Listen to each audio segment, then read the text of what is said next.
Ninguém entendeu nada na minha família.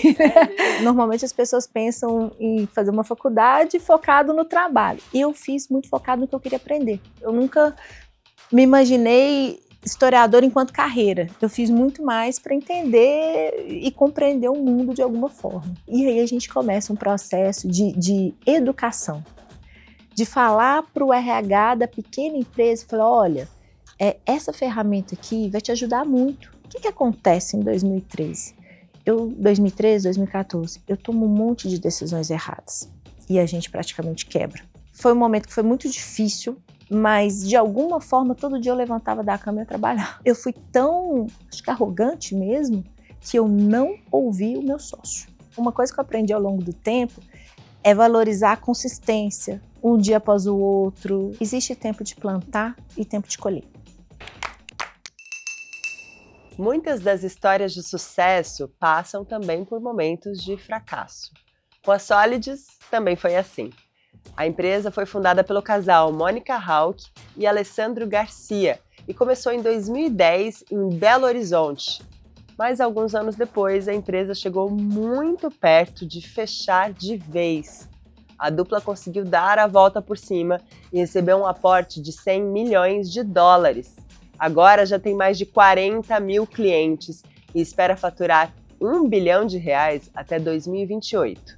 E é essa a história que vamos contar hoje. Eu sou a Mari Amaro, roteirista e apresentadora, e este é o Do Zero ao Topo, o podcast que conta a história dos homens e mulheres por trás das grandes empresas do Brasil.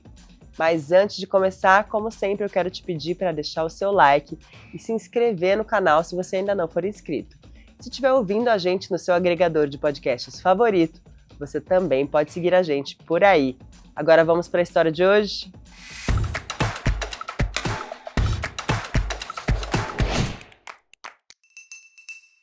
Mônica, muito obrigada por ter aceitado o convite para vir aqui no Do Zero ao Topo, para contar um pouco da sua história, da história do Alessandro também, seu marido, e da empresa de vocês. É uma alegria e uma honra estar aqui. Que bom, então vamos começar do comecinho. Isso. Eu quero saber o que te levou a fazer história na universidade. Você veio de uma família de historiadores, de onde veio essa influência? Ninguém entendeu nada na minha família. É mesmo? Mas eu sempre tive muito, lá para os meus 14, 15 anos, eu comecei a ter uma curiosidade muito grande por algumas pautas específicas. Então, assim, eu amava antropologia, sociologia, história, psicologia. Então, assim, tinha de uma série de coisas que eu queria entender.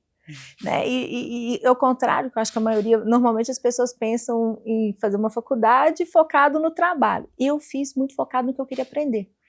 Então, eu tinha uma vontade muito grande, assim. Engraçado que na hora as coisas parecem não fazer sentido, mas na frente tudo se conecta, né? Então acho que desde sempre eu tinha essa vocação para procurar entender como o ser humano funciona. Porque eu, inclusive, fui uma péssima aluna de história. É mesmo? Porque eu não parava na sala. Tinha a grade, né? Eu fiz na UFMG, tinha a grade oficial, e eu vivia nas outras aulas, assistindo como ouvinte. Então eu assisti a aula de psicologia sem ter na grade, assisti a aula de antropologia sem estar na grade.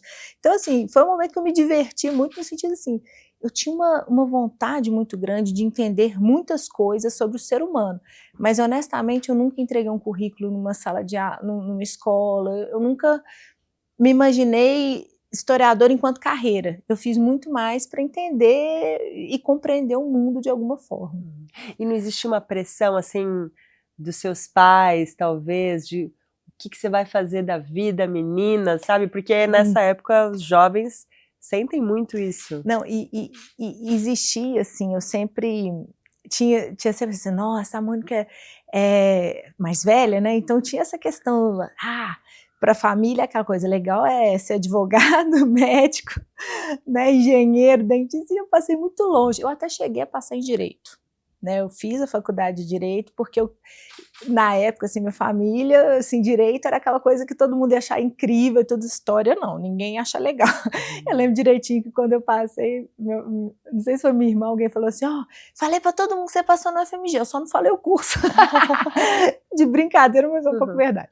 Mas então eu tinha essa expectativa, né, e que é completamente compreensível, né? Porque os pais, os avós, eles sempre buscam aquilo que é mais seguro para os seus filhos, né? Sim, uma estabilidade, né? Uma profissão que vai dar alguma independência financeira mais tradicional também. Isso é, quem ama tem esse tipo de cuidado, só que a vida, assim, aí eu fui ser historiadora e depois empreendedora, né? Ou seja, passei muito longe da estabilidade e do que se espera de uma carreira padrão, né? E como que você começou a sua vida profissional?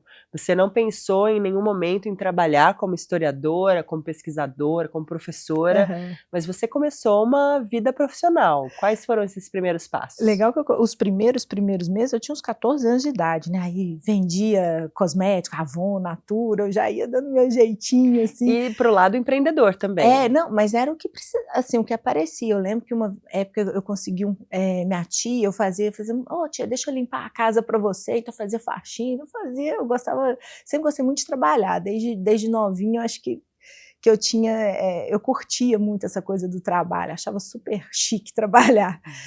E aí eu fui tendo, por causa disso, eu acho que eu fui tendo várias pequenas experiências profissionais, né? Quando eu fiz 18 anos, eu fui trabalhar numa oficina mecânica, meu pai conseguiu um emprego para mim numa oficina, e foi uma experiência super legal, né? Até que eu entrei na faculdade, né? Então, na faculdade eu dei aula, né? Aquela coisa de estudante, a gente tem que se virar de alguma forma. Então, eu dei aula particular, né, na faculdade,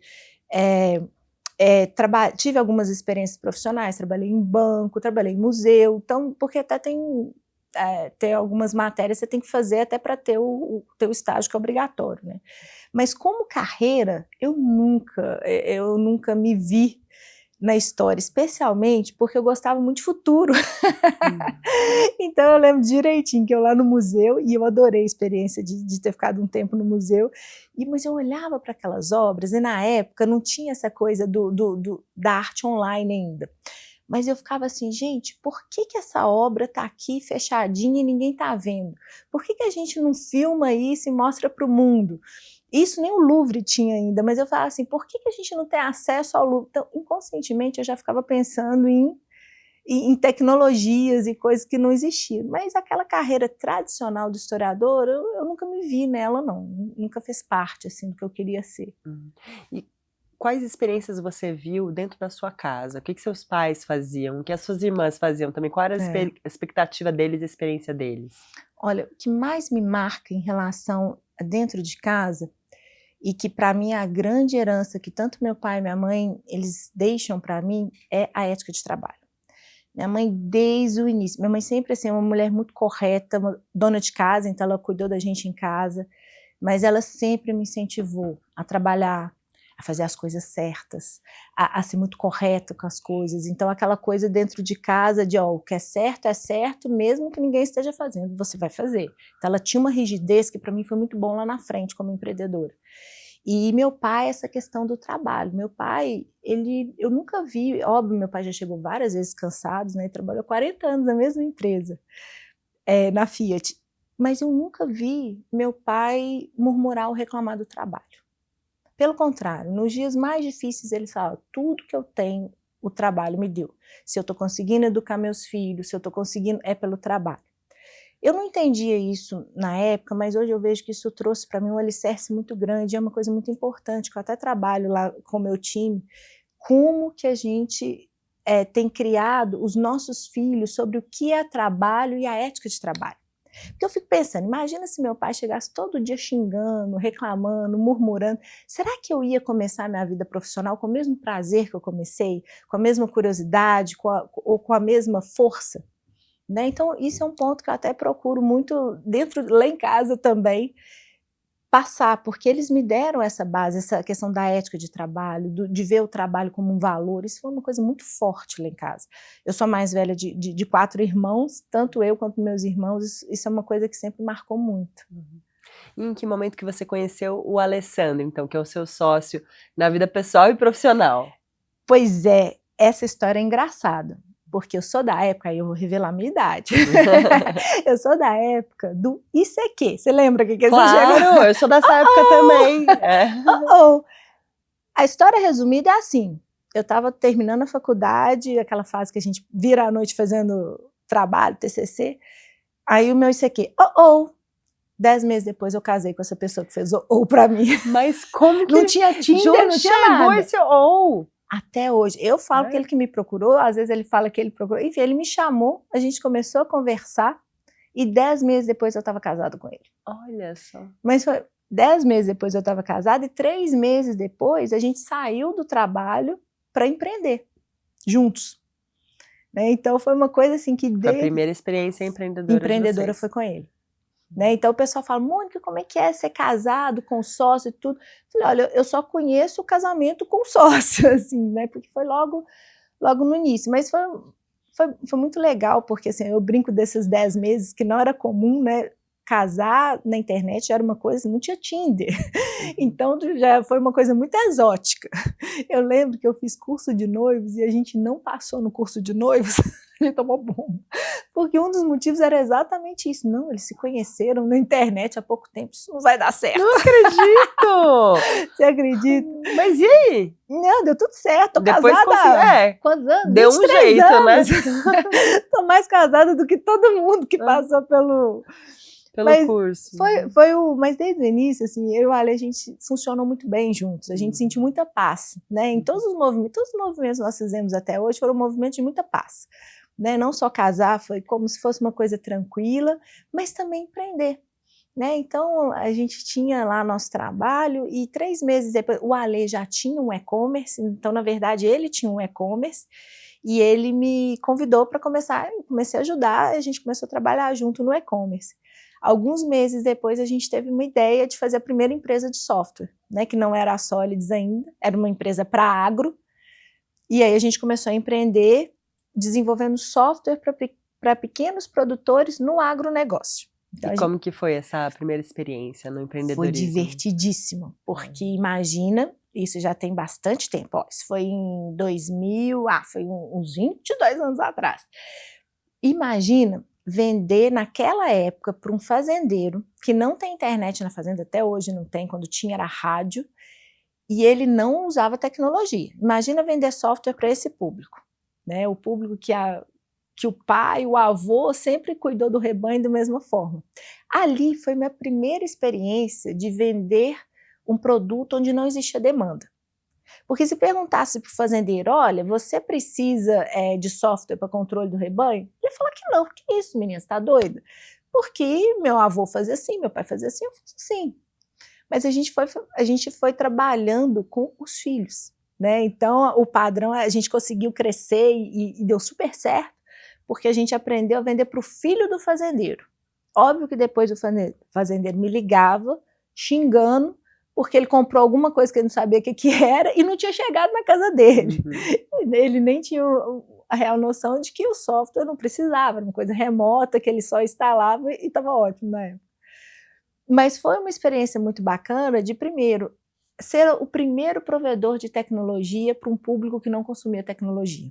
Isso tem um valor muito forte. Na época eu não tinha essa noção, mas hoje eu vejo quanto isso me ajudou a explorar mercados que ninguém estava explorando. Isso fez muita diferença para mim. E em que momento que veio a ideia da Solids, então, que é a empresa que vocês têm hoje? A Solids, ela nasceu de uma experiência pessoal do Ale. O Ale, quando tinha 17 anos, mais ou menos, ele se viu num momento muito difícil da vida dele, eu não conhecia na época. Com fobia social e aquele momento difícil da vida da gente, a gente tem que escolher o que fazer da faculdade, né? E ele conta que ele não conseguia relacionar com as pessoas, só dentro de casa, num quadro depressivo. E ele teve contato com uma ferramenta de um primo muito querido dele, aplicou nele um teste de mapeamento comportamental. Mapeamento comportamental é uma ferramenta que em alguns minutos você tem mais de 50 informações sobre você. É muito usado em empresas para recrutamento e seleção e tudo, mas também é uma poderosa ferramenta de autoconhecimento. E ele fala que quando ele viu ali o teste, o resultado, aquilo ali destravou várias coisas na vida dele. Ali ele entendeu a força que ele tinha, o que ele era bom, o que ele não era bom. Depois daquilo ele conseguiu ter uma direção de qual faculdade escolher, aí ele aplicou para estatística e entrou também na FMG. Então ele conseguiu se relacionar melhor com as pessoas. Então aquilo foi foi uma tecnologia que mudou a vida dele. E a gente deixa isso guardado na história. um belo dia, a gente lá trabalhando, né, naquela intensidade na nossa empresa do agro, nos finais de semana, o que o Ale gosta de fazer? Trabalhar, né? O hobby do Ale é trabalhar nos finais de semana. Então ele está sempre desenvolvendo ou fazendo alguma coisa também no final de semana. Normalmente ele faz uma coisa que não é exatamente o que ele faz, né, na atividade principal. E aí, num desses finais de semana, a gente conversando, por que não desenvolver uma ferramenta? Se ela foi tão profunda, se ela marcou tanto, se ela é tão necessária, por que não desenvolver uma ferramenta? E aí a gente começou a desenvolver no nosso tempo livre, assim, sem nenhuma pretensão, sem nenhuma, né, foi fazendo dentro do que a gente podia. Passamos alguns anos desenvolvendo e a ferramenta ficou maravilhosa. A gente conseguiu fazer uma ferramenta muito mais simples, muito mais rápido, muito mais eficiente do que tinha no mercado. E na época não existiam muitas ferramentas dessas brasileiras. Eram ferramentas americanas, custavam muito caro. Poucas empresas usavam, só as grandes empresas usavam. E aí a gente olhava para aquilo e a gente falava assim, não é desse jeito que a gente quer. Vamos fazer uma ferramenta simples, democrática para todo mundo, para o pequeno. Então a gente já desenvolveu a ferramenta com esse olhar de ser acessível para todo mundo. Uma coisa que incomodava é que normalmente no ambiente executivo essas ferramentas eram usadas só de diretoria para cima, até pelo custo, né, gerente e tudo. E eu lembro que na fase de desenvolvimento nós tivemos a preocupação de validar para todos os cargos da empresa. Então, desde o auxiliar de limpeza até o CEO, a ferramenta ela tinha validação para todas as categorias, basta a pessoa ser minimamente alfabetizada.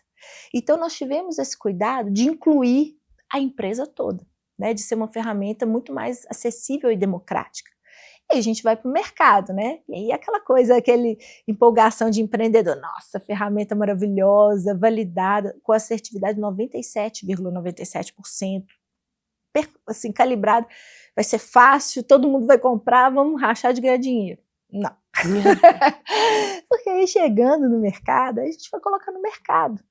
Né? E aí a gente encontra uma realidade que ou as grandes empresas usavam e pagavam até muito mais caro por empresas, por fornecedores fora do Brasil, ou tinham ali 99% das empresas que não usavam nada e não sabiam o que era o produto.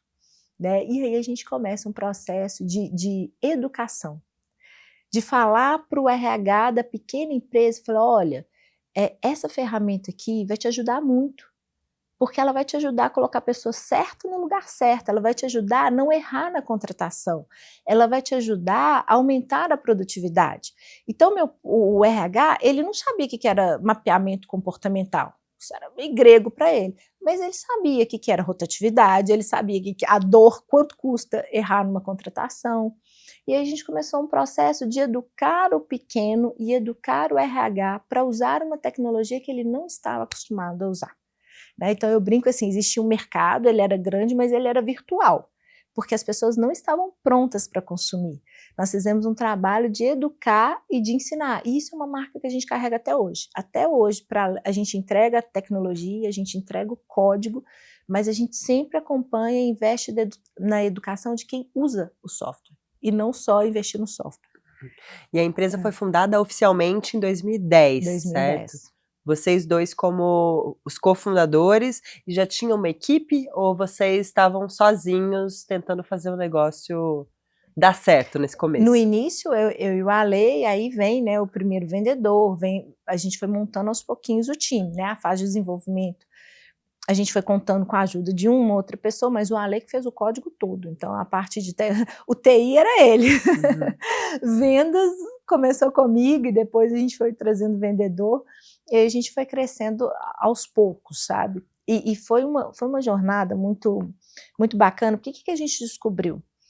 A gente tinha uma ferramenta super avançada, super acessível, mas existiam algumas necessidades muito básicas do RH que a gente não estava suprindo. E aí, quando eu falo que a Solids, ela nasceu em 2010 e 2015, tem 2 aniversários. E por quê? Porque lá para 2013, a gente viu que o RH precisava de um software. O RH não usava software. E que não adiantava nada eu entregar ali um relatório de mapeamento comportamental, sendo que ele não tinha um software para fazer o processo seletivo, para cadastrar as pessoas do time, né? Então, era um lugar onde as pessoas mal usavam o Excel para fazer gestão de pessoas.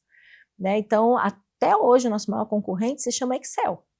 Mas naquela época, assim, era o único concorrente, assim, todo mundo usando Excel, mas sem fazer os processos de gestão de pessoas da forma como deveria, né? E aí a gente começa uma jornada de construir um software de RH, né? E porque era isso que o mercado precisa, que a gente percebeu que era uma necessidade muito importante. O que acontece em 2013? 2013, 2014, eu tomo um monte de decisões erradas e a gente praticamente quebra, porque eu tomei uma decisão errada em relação ao desenvolvimento de produto, chegou no meio do caminho, acabou o dinheiro e não acabou o software. Então eu não tinha dinheiro para continuar, e não tinha um software para vender, né? Então esse momento foi um momento bem difícil para a gente, aquele momento onde você tem que... O time era pequeno na época, mas 20 e poucas pessoas já, que você tem que mandar as pessoas embora, né? Eu e o Ale como empreendedores, nós ficamos 6 meses sem tirar um centavo, então sem salário. Pelo Precisou contrário, mandar todo mundo embora. ficamos com umas 6, 7 pessoas, né? Mas mais da metade precisamos mandar, negociar com fornecedores, pegar empréstimo para pagar a folha, né? Porque a gente não queria deixar, ficar devendo ninguém. Então, teve essa fase que foi muito difícil para a gente, né? E do ponto de vista pessoal, custou muito, né? Custou a saúde, custou as relações, foi um período de muito estresse. Mas é engraçado que na época eu não pensei nisso, mas depois olhando eu falei, gente, por que eu nunca entreguei um currículo? Eu passei por tudo que eu passei, mas a gente não entregou um currículo. Vocês não pensaram em voltar para o mercado? Não. De alguma forma a gente... E eu lembro que eu tinha na época, acho que já tinha nascido o Heitor, então 2 crianças pequenas, né? E eu lembro que para melhorar a minha vida, a gente estava construindo nosso apartamento na planta. Nossa. Então o apartamento estava pronto, o software estava pronto, o dinheiro tinha acabado e não tinha salário, foi tudo junto, assim. Foi um momento que o Ale teve burnout, então assim, foi tudo ao mesmo tempo. E você? Como você lidou com isso pessoalmente? Eu acho que, assim, foi um momento que foi muito difícil, mas de alguma forma todo dia eu levantava da cama e ia trabalhar. Assim, eu não tinha, motivada? Não tinha motivação nenhuma. Você via luz no fim do túnel? Não via luz nenhuma. Mas eu ainda tinha um time, né? Então o que eu fazia? Eu parava o carro um quarteirão antes, chorava muito, ficava com o rosto todo inchado. Aí depois eu passava uma make assim, para dar uma disfarçada.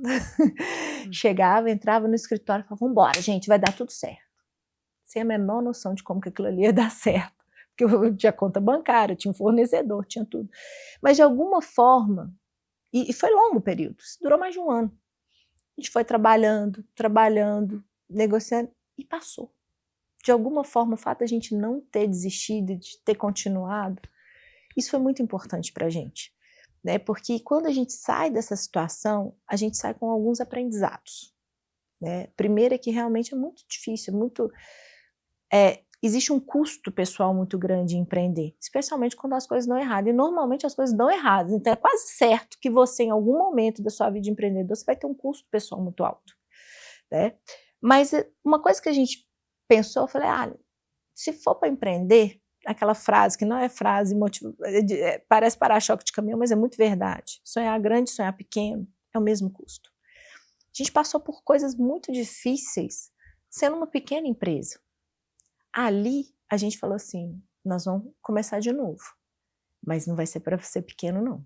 Aí, engraçado que no meio da escassez, do tudo difícil, nasceu uma vontade de ser grande, sabe? Nasceu uma decisão de ser grande. E aí a gente vai para a prancheta, a gente começa a Sólidos do zero, começa de novo em 2015, com um plano de crescimento de 5 anos, onde a gente triplicaria no ano, triplicaria no outro e dobraria 3 anos seguintes. O triple, double.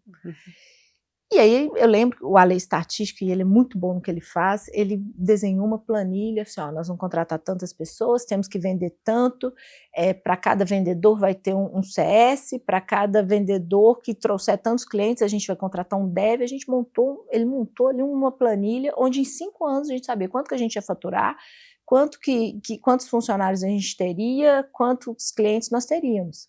A gente fechou 5 anos com 98, 97% de acerto. Ou seja, a gente cumpriu. Qual que era a grande questão? No primeiro ano, no plano, a gente cresceria sem investidor. Mas no nosso plano, a partir do segundo ano, nós precisaríamos de um investidor para triplicar. E aí foi a primeira coisa que a gente aprendeu, que Excel aceita tudo, mas não necessariamente o mercado. E aí a gente foi para a rua, e a gente foi conversar com o investidor. Ninguém quis investir na gente. Vocês falaram com muitos investidores? Conversamos com muitos investidores e a gente só tomou não. Basicamente, 2 questões eram muito fortes. A primeira é que nós tínhamos decidido, porque com essa história toda, a gente ter quebrado tentando fazer o software, a gente entra em 2015 decidida a fazer um software também. Porque a execução foi errada, mas a visão foi correta. Realmente o RH precisava disso, e o pequeno precisava disso.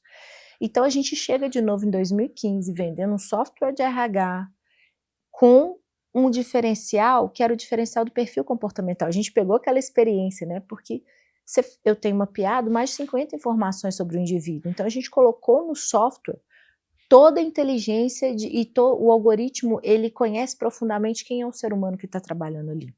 Né? Mas até chegar no desenvolvimento desse software, demorou, dependia de investimento. Né? Então, quando a gente falava com o investidor o que nós íamos fazer, primeiro era muito novo. Né? Um software que tem hard skills e soft skills, ninguém tinha isso no mercado. Então, essa era a primeira novidade. Segunda novidade, a gente quer ir para o pequeno. E aí, nesse ano, 2015, 2016, as HR Techs estavam nascendo, mas não existia esse nome.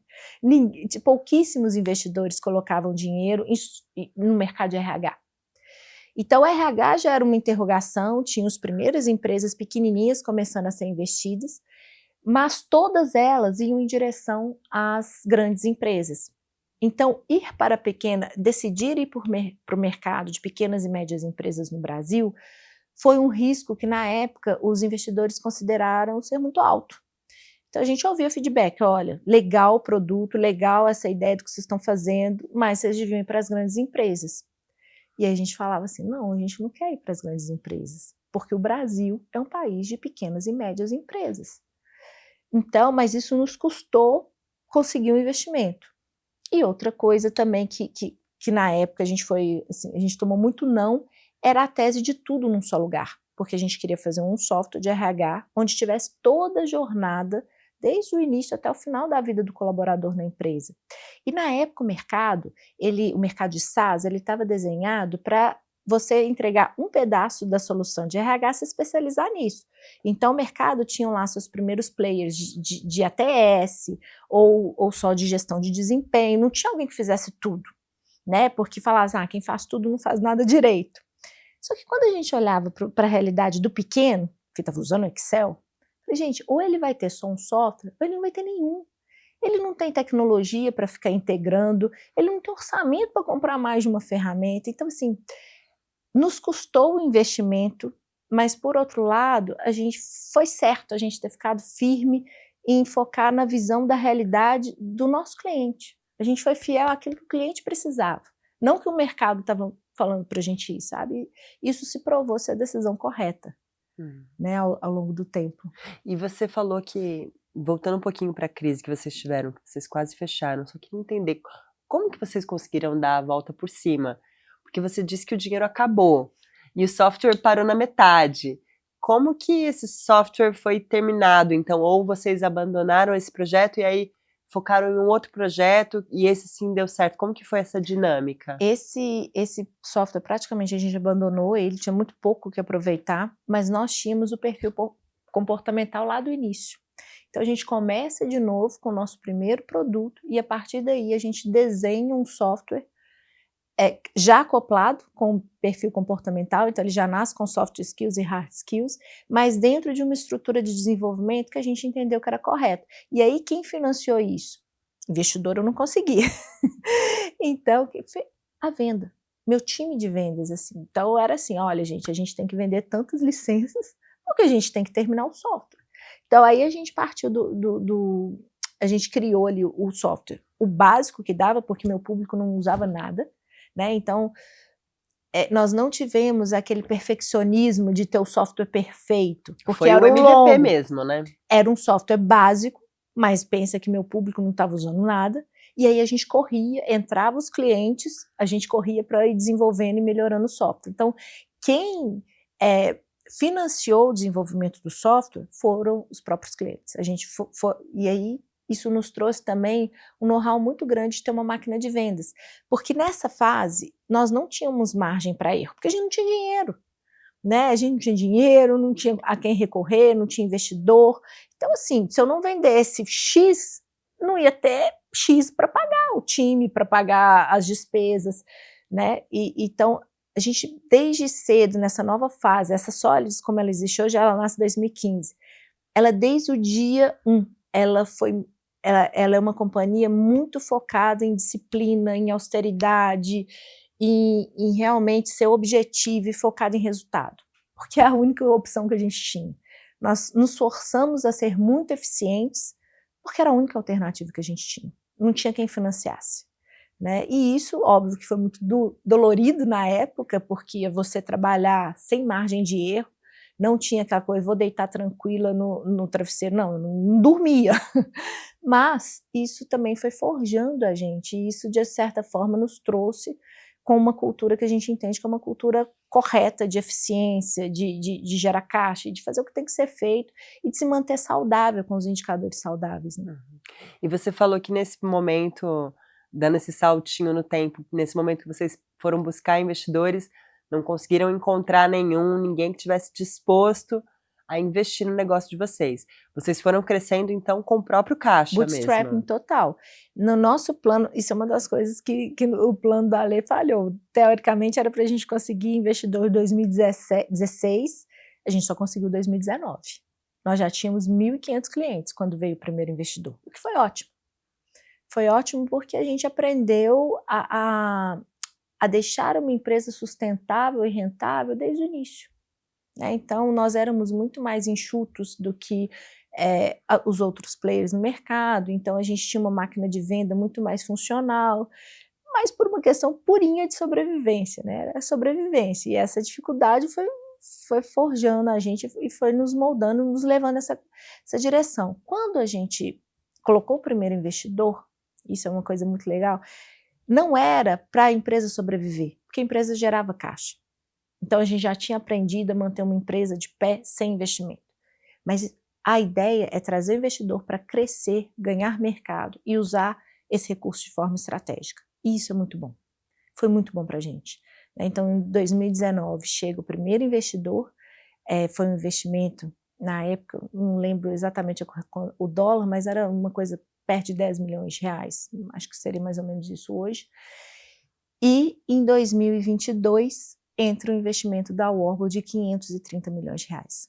Né? Então, e de novo na mesma tese, a empresa não precisava de dinheiro para sobreviver, mas a gente tinha uma visão muito clara de mercado, de futuro, do que poderia ser, e oportunidade de crescimento. Então, de novo, a gente faz uma captação para crescer, não para sobreviver.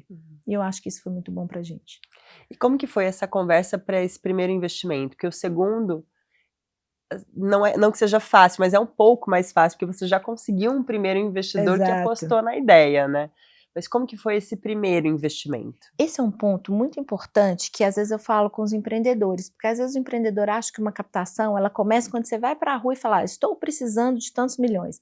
E na verdade, na minha experiência, a melhor coisa é o relacionamento.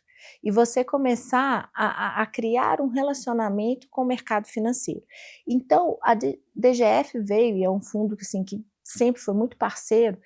Na verdade, a primeira vez que nós conversamos com o DGF não foi em 2019, foi lá no inicinho, quando a gente falou assim, olha, eu tenho um plano aqui de 5 anos, onde eu vou triplicar. Quando eles conheceram a gente, era só um Excel e um PowerPoint. Só que aí passaram 2, 3 anos, foi passando o tempo, na época era o Patrick estava em Belo Horizonte, falou, deixa eu tomar um café para ver como é que vocês estão. E aí ele viu que nós tínhamos feito exatamente o que nós falamos que íamos fazer. Então também, essa disciplina de fazer aquilo que você diz que vai fazer é muito importante, porque isso gera credibilidade, porque isso gera consistência, isso gera relacionamento.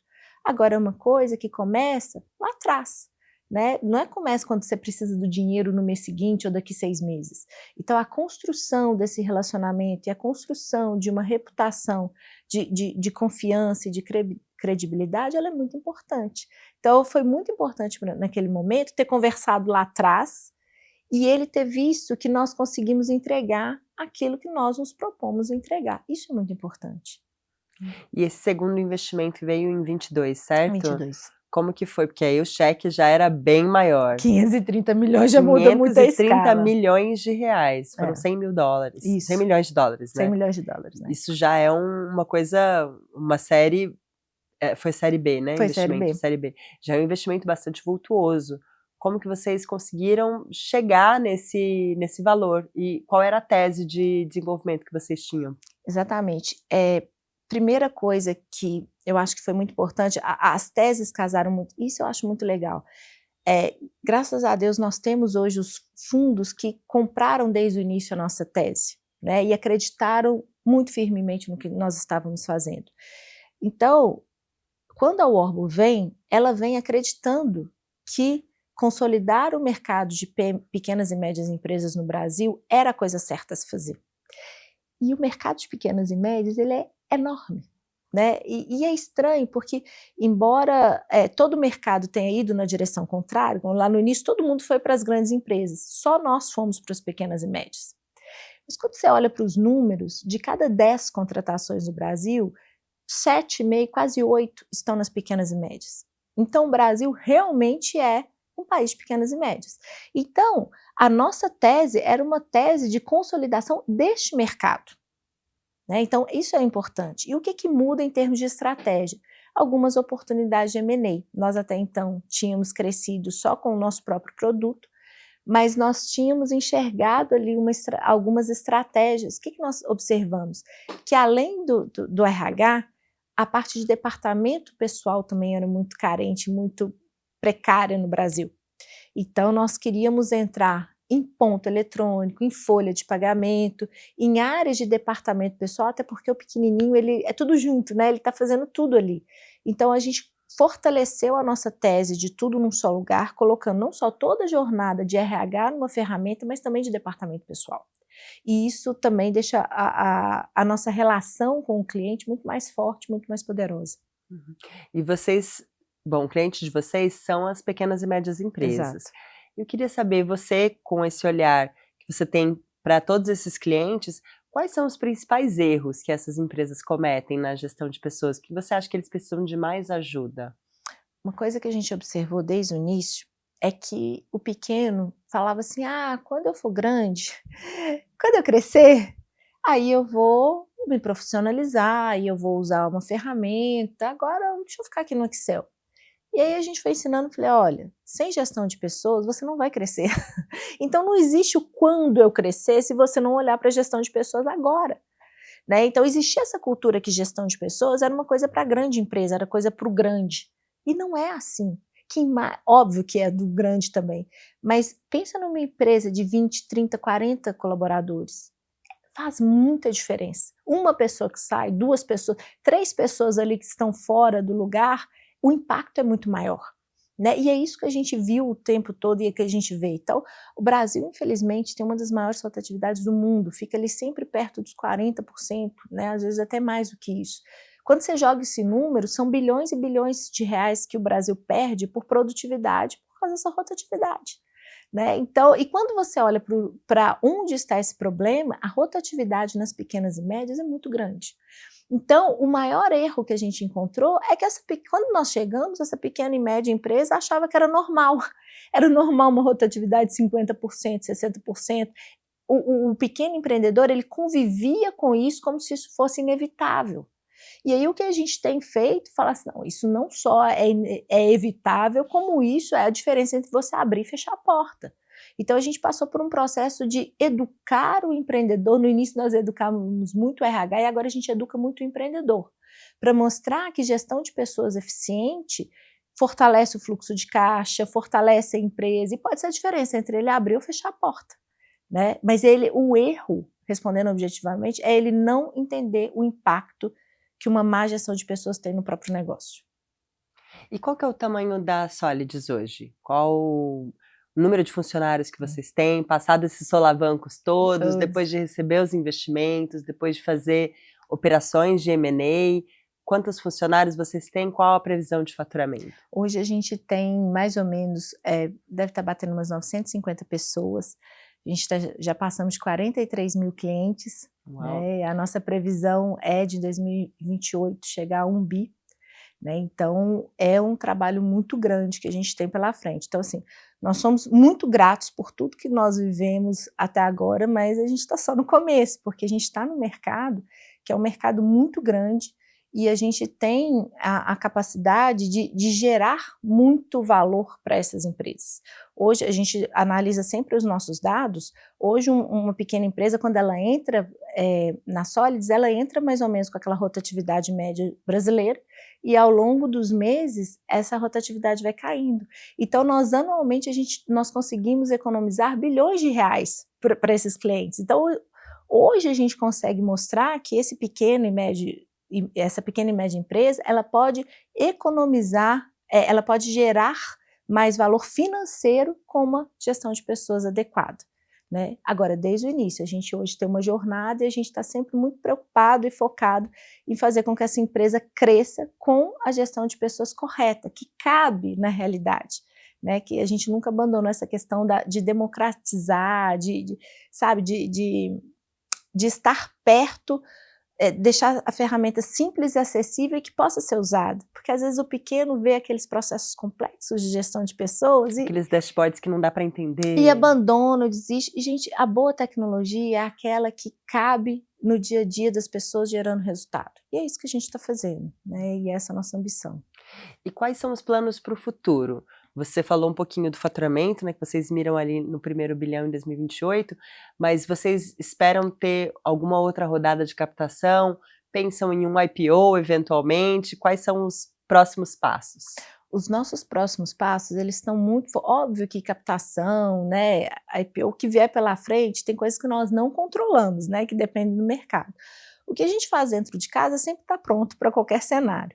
Agora, a gente está muito focado em consolidar esse mercado das pequenas e médias, né? Porque é um mercado hoje a gente mira em mais de 2 milhões de empresas que a gente pode entrar, gerar impacto e trazer economia e mudar a realidade da gestão de pessoas nessas empresas. 2 milhões, eu só tenho até agora 43 mil clientes. Então a gente realmente está só começando, a gente tem um potencial muito grande aqui no Brasil. Então hoje a nossa tese de futuro, existem algumas oportunidades até dentro do próprio sistema onde a gente pode oferecer novos produtos. Então, por exemplo, agora a gente começa a oferecer seguros, adiantamento salarial, temos novas ofertas, porque a nossa tese é sempre assim, do que o RH precisa? E aí a gente vê, o RH precisa de benefícios, aí a gente coloca benefícios ali. O RH precisa de um seguro, a gente coloca. Então, para os próximos anos, existe uma expectativa, né, de um ganho de receita com essas novas ofertas, mas sempre passando por essa tese coerente de tudo num só lugar para pequenas e médias empresas. E aí o sonho grande é mudar realmente o ponteiro da economia, deixando as pequenas e médias empresas mais fortes, né? Do que a gente está vendo, a gente sabe que a gente consegue, a gente sabe que a gente é capaz disso. Uhum. E a história de vocês, né, na verdade é uma história baseada na parceria sua e do seu marido. Exato. Eu queria saber como que é a divisão do poder dentro da empresa, porque vocês têm uma dinâmica muito específica. Vocês são casados, vocês empreendem São juntos. 2 CEOs? 2 CEOs, filhos também, né, lá no casamento. Como que fica a organização para garantir que os papéis estejam bem definidos, que vocês consigam viver harmonicamente também, porque é muita coisa para dividir. O legal é que a gente usa o nosso produto, então tem lá, o Profiler, que é o nosso mapeamento comportamental, ele mapeia as minhas competências e as competências do Alê. E é muito legal porque quando a gente pega ali as nossas competências, tudo que eu não tenho, ele tem. E tudo que eu tenho, ele não tem, então nós somos muito complementares.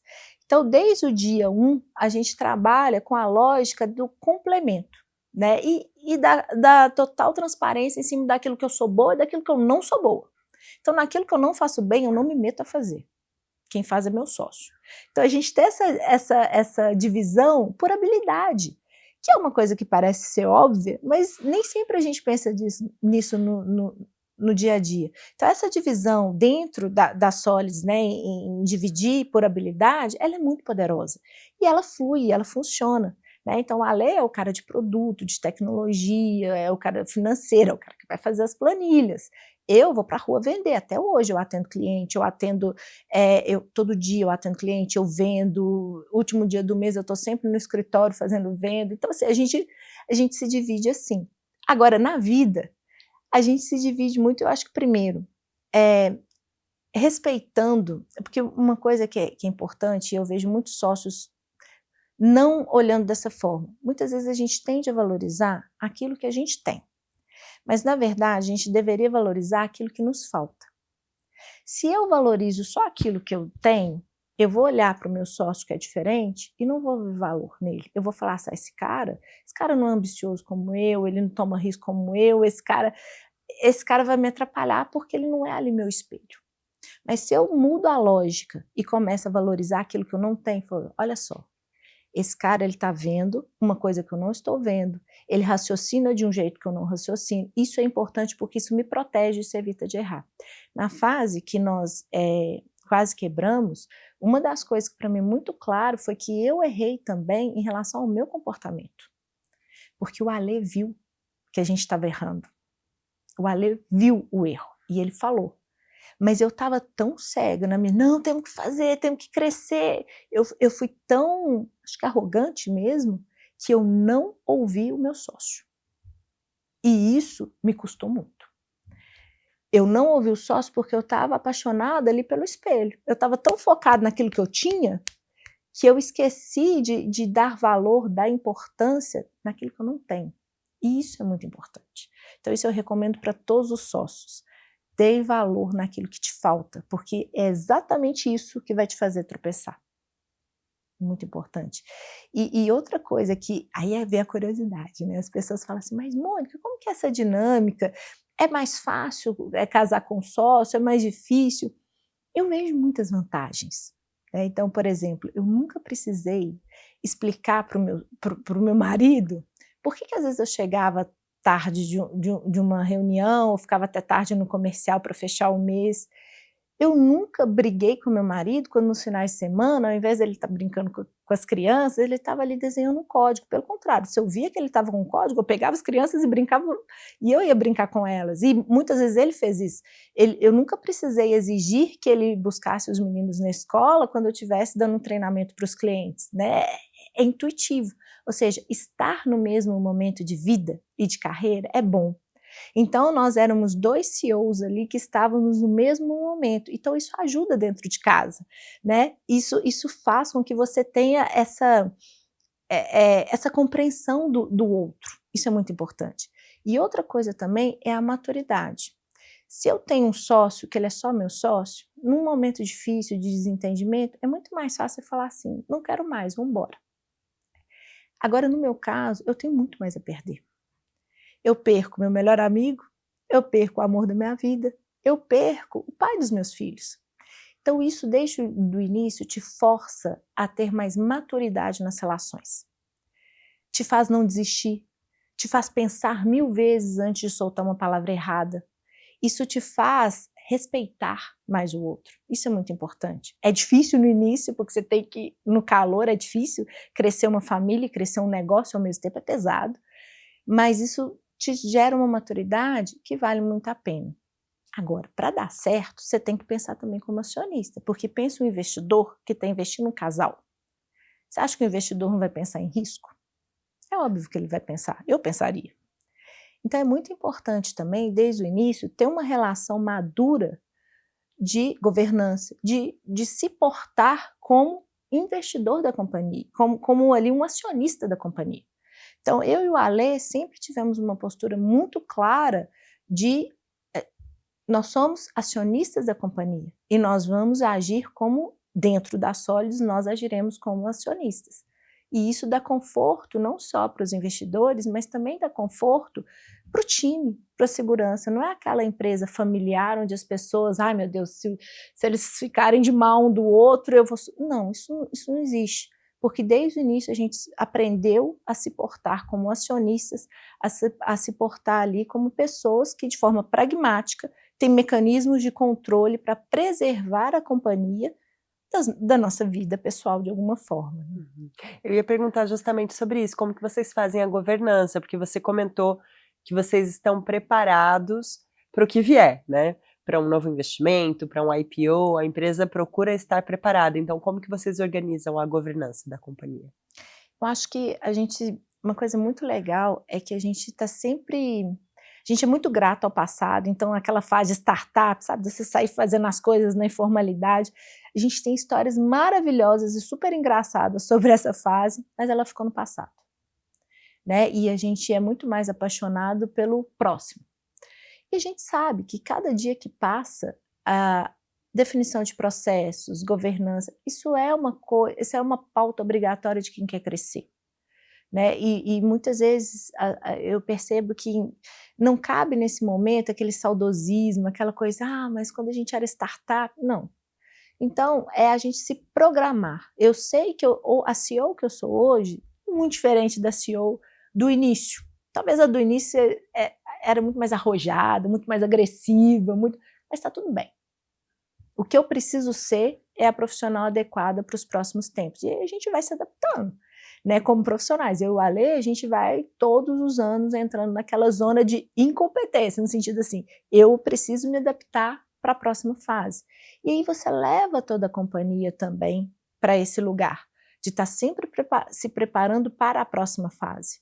Né? Então, isso a gente sempre teve isso. Então, por exemplo, desde o início a gente teve essa preocupação de nunca misturar as questões financeiras, pessoais, com a da companhia, então isso sempre...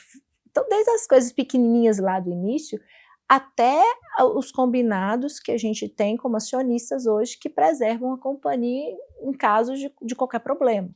Né? Então, você vai evoluindo, porque a governança ela é o alicerce para você construir o próximo prédio que você quer morar.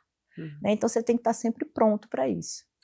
E pensando um pouco em formação específica, em estudo, você disse que gostava bastante de estudar, que foi fazer a faculdade lá de História no começo da sua carreira, da sua vida profissional, mas você também se especializou e fez cursos voltados para a gestão, né? Você fez um MBA, certo? Fiz gestão empresarial. Isso mudou muito a sua vida? Foi um divisor de águas fazer esses cursos, se especializar? Como que você enxerga um pouco essa educação formalizada? Eu acho que ela é importante, eu acho que ela tem mudado ano contra ano, né? Cada vez mais a gente tem feito cursos mais rápidos, existem novas formas de adquirir conhecimento, né? Que hoje você tem inteligência artificial, coisa que eu não tinha lá atrás, hoje, né? Mas eu acho que o ponto-chave é você ter algumas habilidades específicas. A primeira é a humildade intelectual. É você ter a capacidade de reconhecer, eu não sei, eu não entendo, eu preciso aprender. Então, isso é muito importante. Então, não interessa se num curso formal ou se aprender com o time, você tem que estar pronto para aprender o tempo todo. No mundo de hoje, não cabe essa postura que você sabe as coisas, ninguém sabe nada. E cada dia que a gente procura saber, a gente descobre que a gente sabe menos. E as coisas mudam, mesmo que você saiba, vai mudar no dia seguinte. E isso é importante, sabe por quê? Porque o empreendedor, ele não pode ter essa vaidade de achar que ele é um oráculo. Eu não sou o oráculo da Solids, eu não tenho todas as respostas, eu não sei tudo como CEO. Aquilo que eu preciso saber, eu procuro aprender, mas várias coisas hoje eu tenho aprendido muito com o próprio time. Né? Então, eu acho que a educação formal ela é importante, a informal ela é importante, mas de nada adianta se você, enquanto empreendedor, não tiver essa consciência de que o tempo todo você precisa aprender. Isso é fundamental. Mônica, a gente está chegando no final da nossa conversa já, o que é uma pena, porque eu estou adorando esse papo, mas nesse final eu gosto sempre de fazer umas perguntas parecidas para todos os convidados. Boa. E a primeira pergunta é: o que você faz quando você não está trabalhando? Exercício físico. Que tipo de exercício? Duas coisas. Eu faço exercício físico e eu não faço nada. São duas coisas importantes. Uma é o oposto da outra, né? Eu sou eu sou obesa, eu perdi 40 quilos, né? Então eu sei que eu sou uma pessoa que sempre preciso estar muito atenta a essa pauta.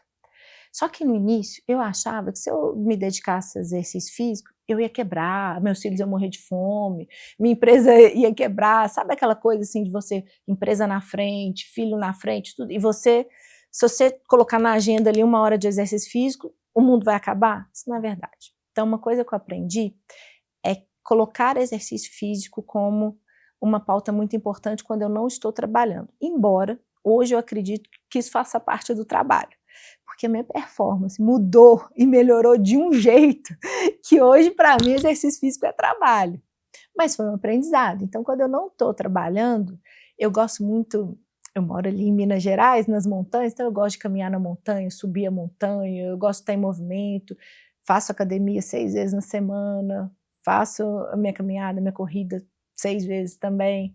Então procuro estar sempre em movimento, ou eu procuro estar em casa fazendo absolutamente nada.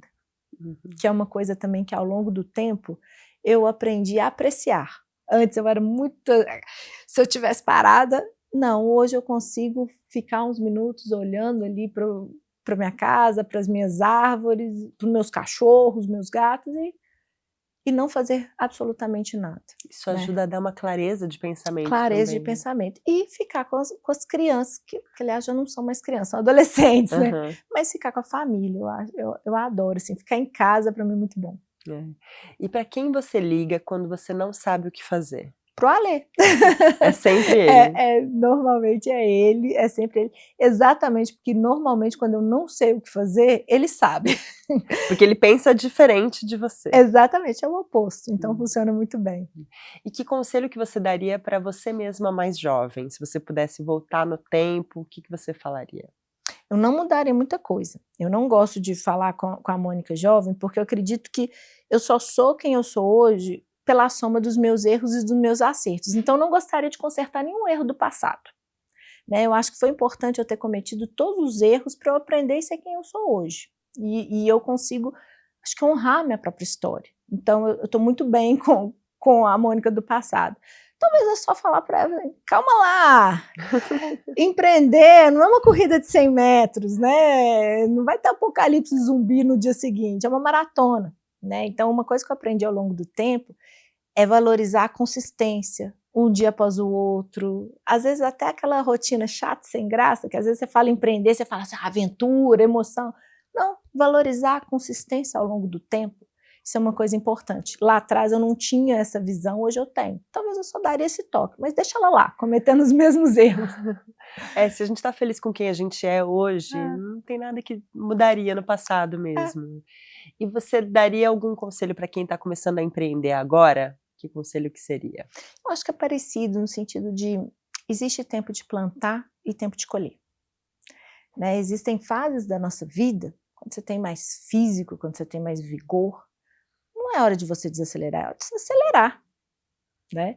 Então, aproveite com sabedoria cada fase da sua vida, porque até o seu corpo não é o mesmo, né? A energia dos primeiros seus 20, 30 anos, muito provavelmente, se bem que hoje a gente está numa revolução de longevidade, mas não é exatamente igual à energia de 60, 70 anos. Então, se você está começando a vida, meu filho, seja intenso, vá fundo, é intensidade, e é isso mesmo. Mas aprenda a fasear o tempo e lembre-se que você não vai viver para sempre. A vida é uma só. Eu gosto muito de trabalhar com o conceito de finitude. Todo dia não, mas eu sempre penso, quando eu abrir meus olhos pela última vez, ou quando eu fechar meus olhos e vai ser a última vez, o que eu vou ter guardado? Será que eu vou ter aproveitado tudo? E isso passa por você saber viver cada fase da sua vida bem vivida. Então, se você está começando, olha onde você está começando. Né? E não pense que... E a vida ela é muito mais do que só um negócio, ela é muito mais... Nós somos seres integrais. Eu acho que de nada adianta você ter um baita de um sucesso como empreendedor e você fracassar nas outras áreas da sua vida. Quando você fechar seus olhos pela última vez, isso vai te fazer falta. Então, eu acho que pensa na finitude. Você não vai viver aqui para sempre. Então, tem que ter significado, acho que tem que ter sabedoria em aproveitar muito bem o tempo que você tem. E tem algum livro de cabeceira? Algum livro que você gosta de sugerir? Alguma coisa, alguma leitura mais recente? Olha, nem é uma leitura recente, mas eu acho que é uma prática que normalmente o empreendedor preocupa muito com livros técnicos, né? O que eu vou fazer? E eu queria sugerir o oposto disso. Clássicos da literatura. Literatura russa, Dostoiévski, Tolstói, gregos, Ilíada, né? Porque As histórias as clássicas. clássicas, né? Esses dias eu estava até pensando, eu acabei de voltar de uma viagem, meu filho chama Heitor, por causa do Heitor de Troia, né? E a gente fez uma viagem para a Grécia, então é óbvio que eu fiquei contando a história dos gregos. Ainda mais uma historiadora. Aí eu aproveito para contar a história toda. E aí enquanto eu contava a história para ele, eu fiquei pensando como que isso tem a ver com o mundo corporativo. Porque eu estava falando para ele a diferença da Ilíada, eu estava contando a diferença de Aquiles e de Heitor. Quem era o líder Heitor? Heitor tinha um arquétipo de liderança que é muito atual nos dias de hoje. Quem é Aquiles? Né? Aquiles, aquele vigor, tudo. Mas quem ganhou a guerra? Quem ganhou a guerra foi a estratégia, com o cavalo de Troia. Então, isso tem tudo a ver com o corporativo. Então, são histórias que, no inconsciente coletivo, né, a humanidade ela vai acumulando, mas que são muito úteis para você conhecer profundamente o ser humano e fazer a gestão desse ser humano na sua empresa. Então, conheçam os clássicos, leiam. Esses dias eu estava pensando, nossa, cavalo de Troia, dá para fazer isso na companhia. Ou seja, se você lendo os clássicos, você entende profundamente quem é o ser humano. E conhecer o ser humano é fundamental para você fazer a sua empresa crescer. E você considera que você está no topo, Mônica? Não. Falta muito. Eu estou só começando. E eu gosto desse sentimento de estar sempre começando. Porque eu acho que quando a gente chega lá, a gente para, e eu não quero parar. E eu acho que quando eu vejo para o nosso mercado, para o nosso país, um país com tanto potencial, com tantas empresas, e a gente ali só começando, eu vejo que eu estou só começando e que eu não posso me dar o direito de achar que eu já cheguei lá. Porque o lugar que eu escolhi ficar, que é o mercado que eu escolhi, que é das pequenas e médias empresas brasileiras, é um mercado que tem muito trabalho a ser feito, tem muito o que fazer. Então eu não posso, eu não posso relaxar, eu não posso desacelerar, eu não posso achar, porque eu estou só começando. Então é aquele sentimento de que eu estou só começando até hoje. Que bom. Mônica, muito obrigada pela conversa. Eu que agradeço, foi uma delícia. Foi uma delícia mesmo, obrigada. Essa história fica por aqui. O Do Zero ao Topo é uma produção do Infomoney e você pode participar enviando críticas, elogios, sugestões e outras histórias para zeroautopo@infomoney.com.br. A captação de som e de vídeo deste episódio foram feitos por Fábio Teixeira e Renato Costa. O apoio de roteiro e produção é do Felipe Siqueira. As redes sociais ficam com o Olavo Granado. A edição é da equipe do Infomoney e a direção é da Camila Moura. Eu sou a Mari Amaro, a apresentadora. Até a próxima história.